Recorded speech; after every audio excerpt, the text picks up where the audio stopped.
Ainda falando sobre os povos originários, a demarcação da terra indígena do povo Xoclen, de Santa Catarina, motivou a votação do marco temporal no STF. Apesar de a tese ter sido derrotada na Suprema Corte, o povo não sabe qual será o futuro do seu território.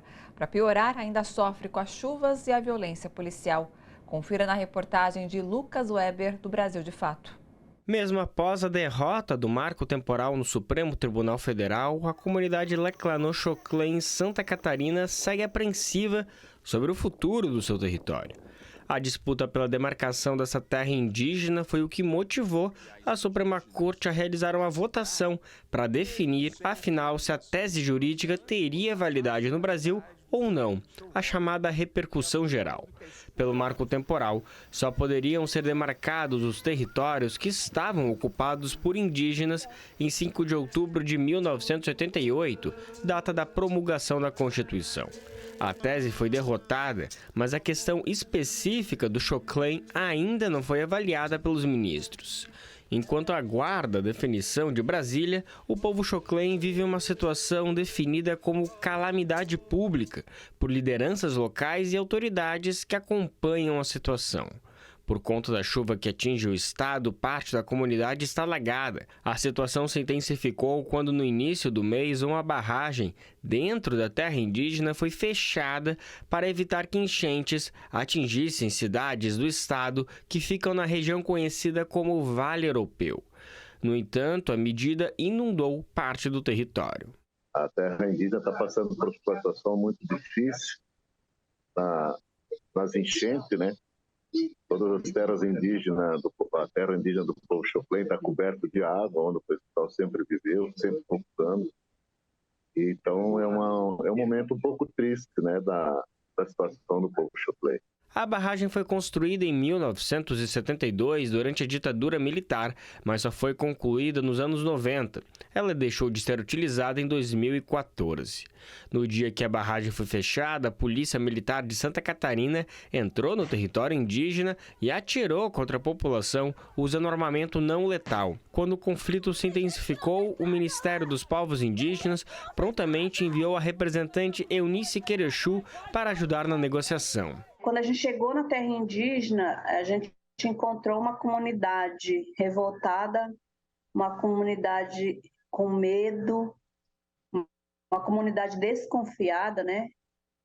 E muito em choque, assim, emocionalmente, né? Então a gente teve que ter um cuidado muito grande, assim, porque a reação da comunidade naquele momento era muito de não querer saber de ninguém ali, né, dentro do território. Segundo a secretária, já se previa episódios de conflito após a derrubada do marco temporal, por ser algo que interessava muito ao Estado catarinense. E aí ela é derrotada, o marco temporal no Supremo Tribunal Federal, então já deixou um alerta que poderia ter conflito no território, né? Poderia ter ataques, né, contra os povos indígenas Laclanoxoclém, por ter, né, sido derrotada a tese do marco temporal no Supremo Tribunal Federal. O deputado estadual Marco José de Abreu, conhecido como Marquito, esteve no território no momento que a situação se intensificou.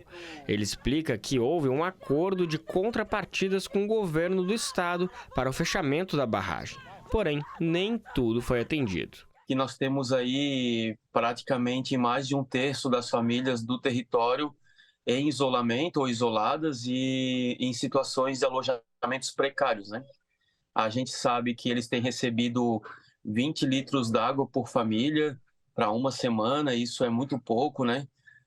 Tá chegando caminhão-pipa com água, mas água recolhida de rios, né? Então é um problema.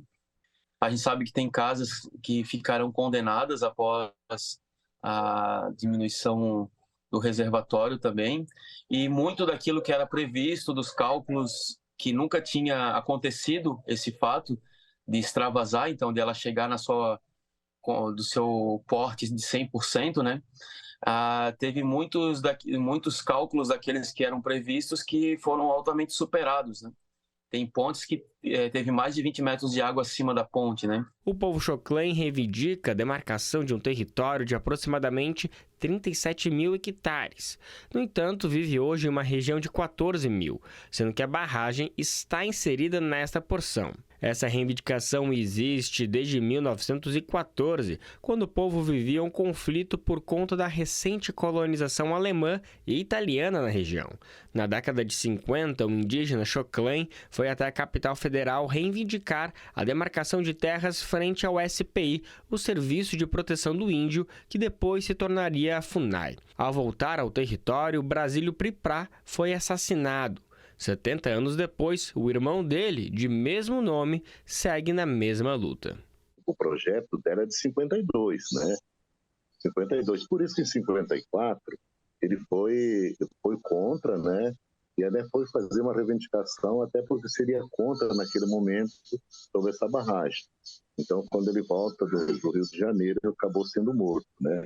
Então, essa barragem vem trazendo mal consequência, né, para o povo Xoclen. Segundo o advogado que representa o povo Xoclen, a expectativa é que ainda este ano o território seja devidamente homologado e entregue para a comunidade.